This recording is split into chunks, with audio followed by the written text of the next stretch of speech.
Right? So may bago tayong client mga kaibigan. Pag sunod-sunod na natin, gawin natin lahat ng vlog to para lang may matutunan. So yung checkings natin sa L3110 kanina na Kinder. So napalabas na natin yung kulay. Pero nag no print out siya sudden, all of a sudden, no? It's because defective na yung kanyang purge unit. Ngayon, meron pang isang kasama yon, yung kasama din ng Kinder to. So sabi naman ni ma'am, no color. So black lang ang meron. So test print tayo.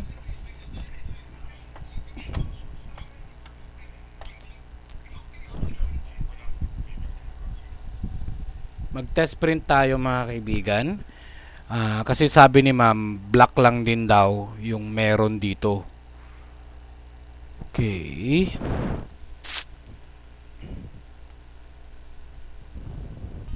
Yan. So test print para makita natin, ma-confirm natin. Katulad kanina, sabi black lang. Pero hindi sinabi sa atin na matagal pa lang na-stock yung printer.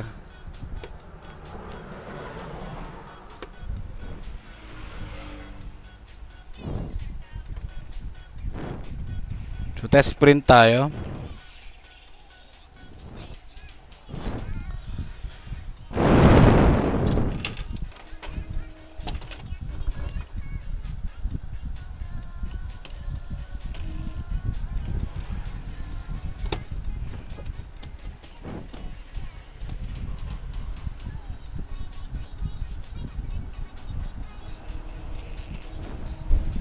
Black nga lang mga kaibigan, no? Walang red, blue, and yellow. So check natin. Black lang meron. Black, malinis. Let's do this mga kaibigan.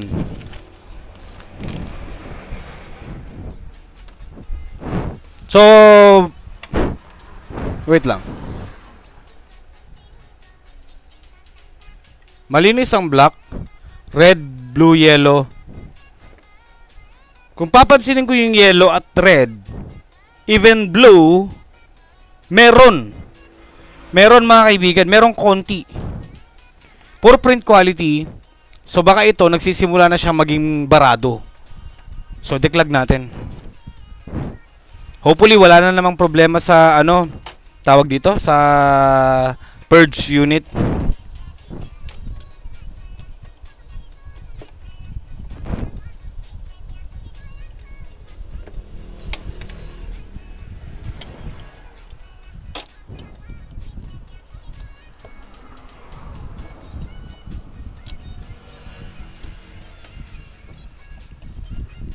Dito makikita nyo na rin yung solution na gagamitin natin mga kaibigan para mag-declag ng printhead.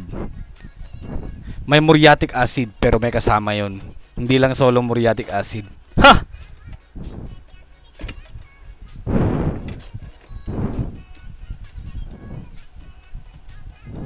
Hindi lang muriatic acid, masisira ang printhead. Pero dito may kasama dapat mga kaibigan na pag-iingat syempre, okay? Kasi kung walang pag-iingat, finish na tayong lahat. Op. Napakailaman na naman to.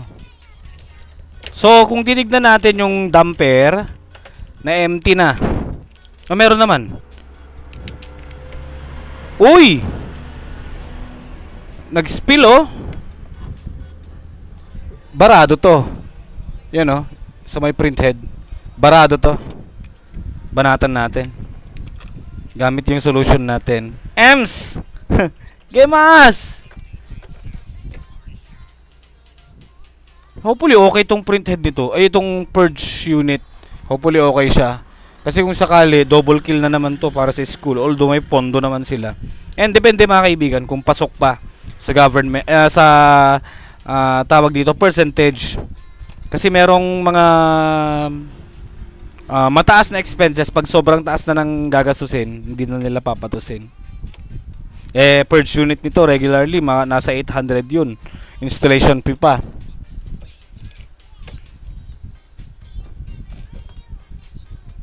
Pero bakit kaya parang nag-leak siya dito na parang syempre parang nag-overflow.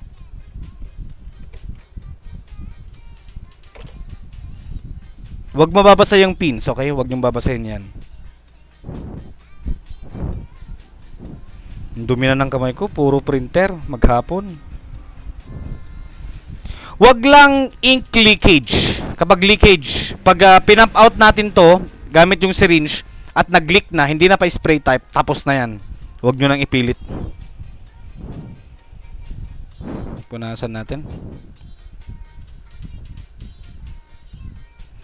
So, try natin tong i-declog. Baba ko lang muna to. Hopefully, okay yung purge.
Oh, swerte yun. Makakapanood dito. Umabot sa video to.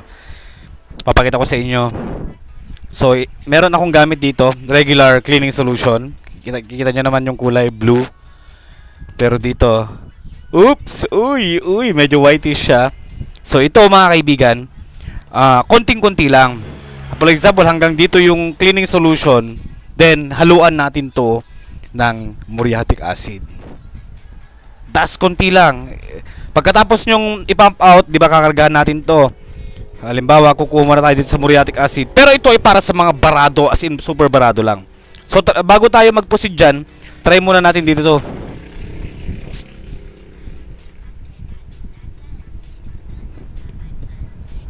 Cleaning solution lang muna, pure. Ang sinasabi ko mga kaibigan, pagkatapos natin applyan nung muriatic acid na may cleaning solution, susundan natin siya agad ng solo cleaning solution lang. So, anong problema dito sa kulay? Sa tatlong kulay. Black, okay ang black niya. Try natin dito sa yellow. Solo cleaning solution. Pump out. Goods. Super good. O, buti na lang hindi tayo basta-basta nag-muriatic acid agad. Good yung yellow.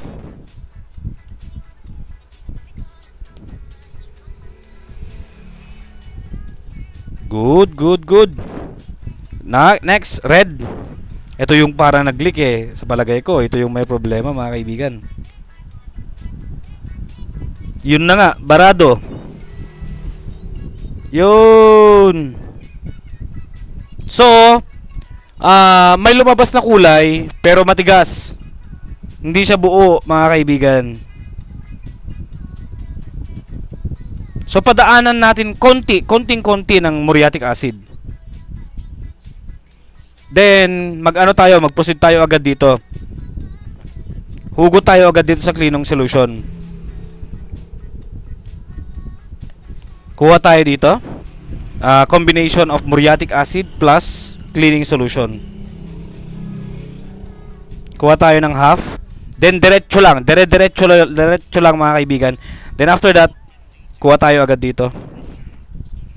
Black, yellow, red. Huwag nyo masyadong i-push. Sakto lang yan. Dahil sa lakas ng muriatic acid, kayang-kaya niyang palabasin yan. There you go.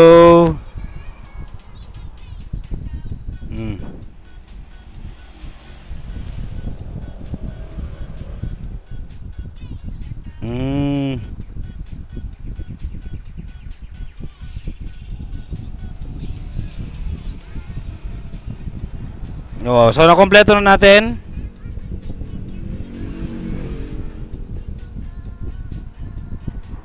Ngayon, sundutan nyo agad ng ng muriatic acid, ng cleaning solution. Ang kagandahan kapag hindi solong muriatic acid, syempre mas lesser yung effect. Kapag solong muriatic acid yan, naku, sunog yan.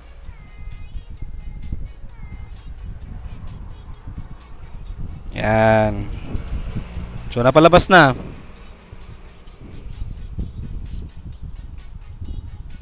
So magaan na rin siya.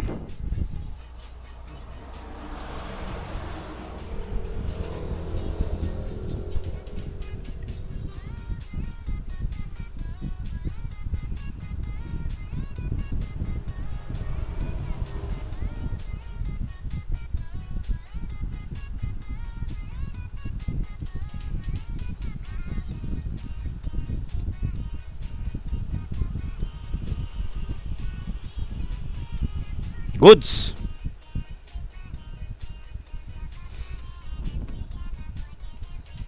Ngayon, patuyuan lang natin to. Then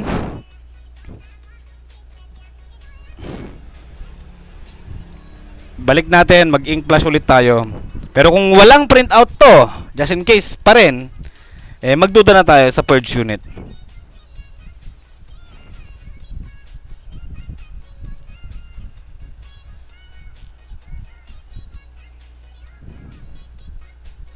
So make sure na hindi nabasa dito. Kung nabasa nyo sa tingin nyo, patuyuan nyo muna. Kung meron kayong heater, pwede naman. Paanuhan nyo lang.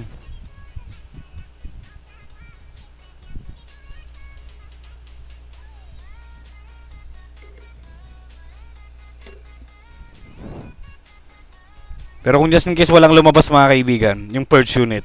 So dalawa silang purge unit. Kasi ganun pag na-stack mga kaibigan, mas lalong masisira at masisira yan. Alright. So patuyuan lang muna natin.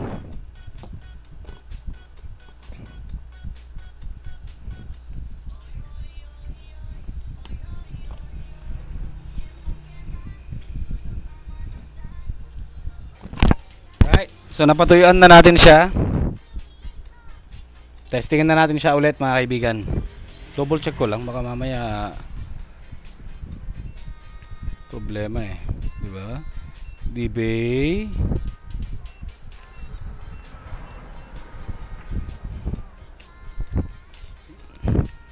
Second and third pin lang dapat ang may readings. Goods. Goods. So salpak natin.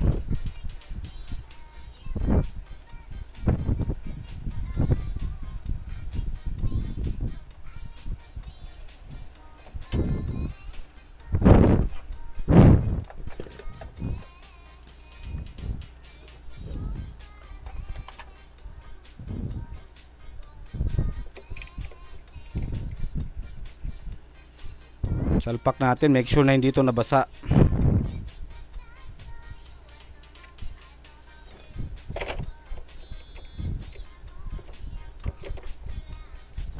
Muna natin lagay yung screw.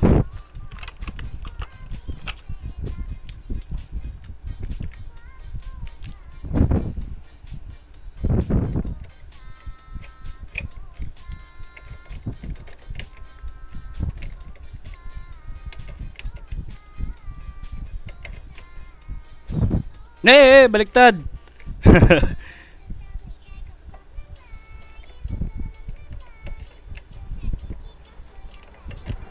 Hopefully okay yung purge unit nito, pero nakakapagduda lang talaga kapag na-stuck At lalo na kapag nag-no print out to, okay naman ang block kanina, nako, triggered yan. Ganun po sa printer mga kaibigan, ganun katra. Testingin nga natin to, try lang natin siyang i-pump out, baka sakaling okay siya.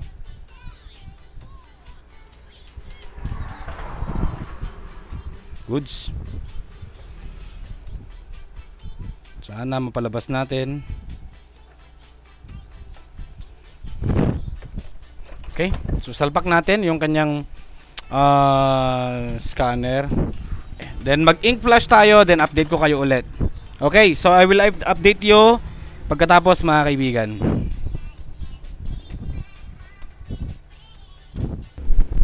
So pagkatapos natin mag power ink flashing, may bad news. Hindi mapaakyat black lang ulit ang napaakyat mga kaibigan ng purge unit. So therefore, hindi naman barado yung purge unit, okay naman. So defective siya. So kailangan palitan yan mga kaibigan, yung purge unit. So same issue, purge unit din yung problema nito. Yun lang, at least nakikita nyo kung paano natin dinadiagnose and nire-repair kung kaya, di ba? Why not? Mostly kasi sa mga ganito mga kaibigan, dispo purge unit. So kailangan magpalit, especially na kung meron ng edad yung unit nyo. Thank you for watching.